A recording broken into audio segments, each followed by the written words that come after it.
times you'll find that the photographs you have are old or damaged, and it would not be wise to put them in a scanner, certainly not an auto fade scanner, and you may not even want to handle them any more than you have to if they're really old or damaged. So in that case, I always recommend using your smartphone or a digital camera to take pictures of those photographs to preserve them that way. However, photographing photos can be a little bit tricky, and the lighting and the setting can make that a little bit more difficult if you don't account for a few things. So if you're using a smartphone, which is probably the most convenient thing for most people, I would recommend that you make sure you clean the lens, and then make sure the lighting in the room is good, so you've got a fair amount of lighting in the room. Now if you just take them lying flat on a table, you'll get results that probably look a lot like what you see here. These are 3 pictures from some of my ancestors, and I laid them flat on a table and I took photographs with my smartphone. The lighting in the room was good, but you'll see here there's a glare on this one and also a glare down here. Now they're not right in the middle of the photo, so it's not a big deal, but that could be a problem. Coming over to the next one, you see a major glare here, and it really does distract from the quality of the photo. And then here, same thing, you've got some reflection and glare over here on the left side. So the glossier the finish is, probably the more reflection and glare you're going to get.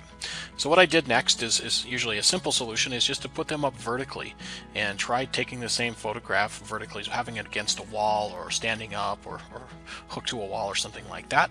Now in this case, the second one, it actually kind of distorted the color and it made an even larger glare. In fact, another one over here as well with some reflection in it. So that didn't work at all for that photograph. For the second one though, you'll see it is certainly better than the first one. We had a big glare here. Now it's not quite so bad. So a reasonably good picture. The third one though, you reduce the glare, but it's still there. In fact, you picked up a few other highlights here too with some reflection in them.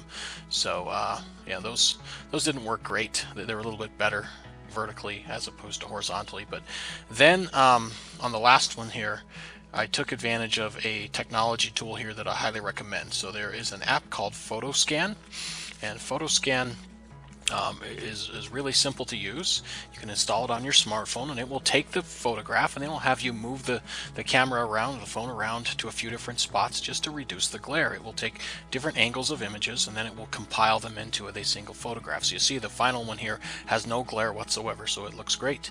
This one as well, no glare at all, and same on the third one. The second and third here are especially really good. We lost some of the color on the first one, but it's definitely a better quality image with no glare or reflection. So if you're going to be taking a lot of pictures with your smartphone, then I highly recommend PhotoScan.